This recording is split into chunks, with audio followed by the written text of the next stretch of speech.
আজকে সকালে যে নাস্তা সেই নাস্তার যে মেনু সেই মেনু হচ্ছে এই টমেটো সালাদ আর হচ্ছে এই রুটি।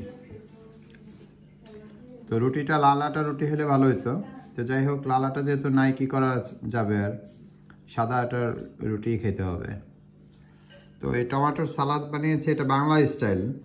টমেটো আছে, কাঁচামরিচ আছে, ধনিয়া পাতা আছে, পেঁয়াজ আছে, লবণ আছে, সব মিলেমিশিয়ে চটকায় নেওয়া হয়েছে আর কি। তো এই টমেটোর সালাদ দিয়ে এখন রুটি খাবো। এখানে আসলে আমরা তো মানে অপরিকল্পিত যে আবাসন ব্যবস্থার মতো অপরিকল্পিত খাদ্যাভ্যাস, এই অপরিকল্পিত খাদ্যাভ্যাসের কারণে আমরা কিন্তু আসলে শেষ হয়ে যাচ্ছি, তাড়াতাড়ি বুড়ো হয়ে যাচ্ছি। তো আমরা বুঝি কখন, যখন আমাদের বয়স শেষ হয়ে যায়, যখন আমাদের শরীর ভেঙে যায়, তখন আমরা বুঝি। তো যাই হোক, এই যে টমেটো আর টমেটোর সালাদ আর হচ্ছে আপনার রুটি। অনেক মজা। টমেটোটা আর একটু পাকা হলে ভালো হইতো। 2 দিন আগে বাজার থেকে আনছিলাম, এখনো পাকে নাই পুরোপুরি।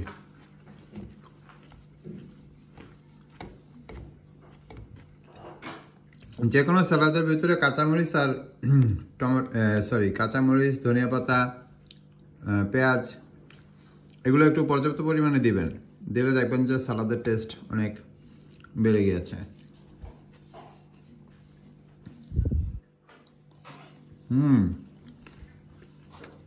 এই যে আরেকটা নতুন রুটি দিয়ে গেল আমার বউ, এটা একেবারে গরম।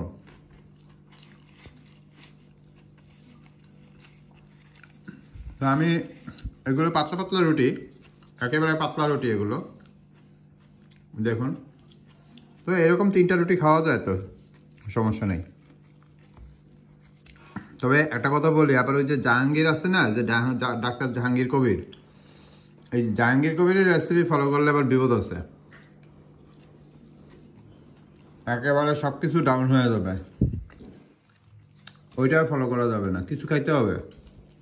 আর আমরা বাঙালিরা আর কি, যে পরিমাণ প্রোটিন আমরা খাই, এই পরিমাণ প্রোটিনে কোনো সমস্যা নেই।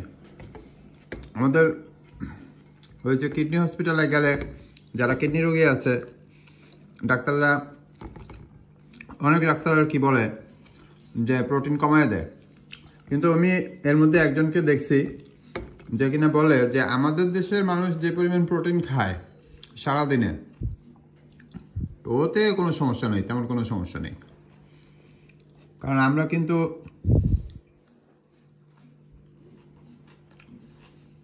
ইনের অ্যাভারেজ কি খাই, 1 টুকরা 2 টুকরা মাংস বা মাছ বা এ ধরনের জিনিস। ডাল কি আর প্রত্যেকদিন খাই? ডাল তো আর প্রত্যেকদিন খাই না। তো দেখা যায় যে প্রোটিনের যে ভারসাম্য নষ্ট হয় না। এখন বলতে পারেন যে তাহলে কিডনি নষ্ট হয় কীভাবে? ভাই, কিডনি নষ্ট হওয়ার অনেক কারণ আছে, একটা কারণে তো কিডনি কোনো কিছু নষ্ট হয় না। তো এখন অনেক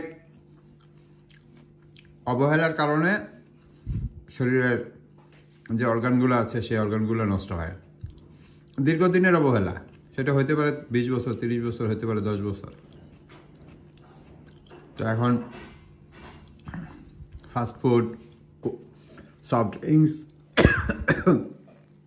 তারপর হোটেলের অতিরিক্ত তৈলাক্ত খাবার, এগুলো অনেক কিছুই এটার জন্য দায়ী আছে। অত্যাধিক পরিমাণে লবণ খাওয়া। তো যাই হোক, সকালের নাস্তা।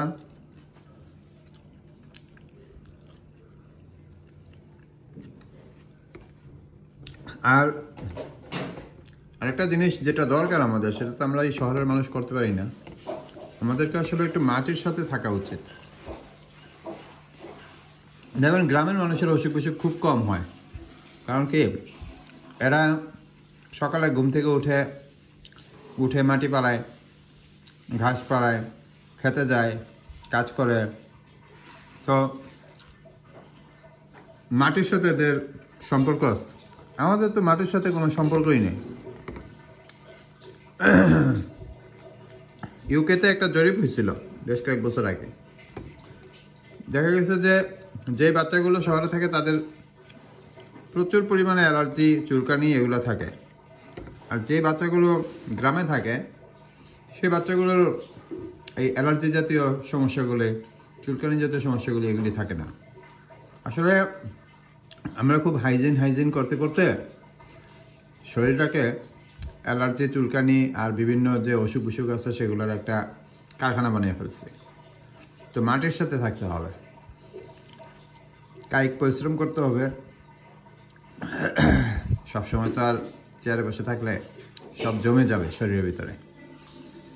সারাদিন চেয়ারে বসে থাকা যাবে না, মাটির সাথে থাকতে হবে, কায়িক পরিশ্রম করতে হবে, দৌড়াদৌড়ি করতে হবে, এগুলো। তো আমার নাস্তা খাওয়া প্রায় শেষ পর্যায়ে। আপনারা যারা এখনো নাস্তা খাননি এরকম একটা সালাদ বানিয়ে নেন, সালাদ বানিয়ে নাস্তা খেয়ে নেন।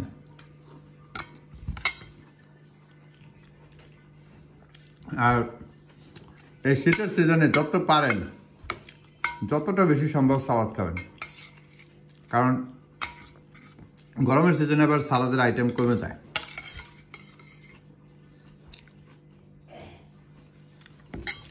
আজকে এ পর্যন্তই, আল্লাহ হাফেজ।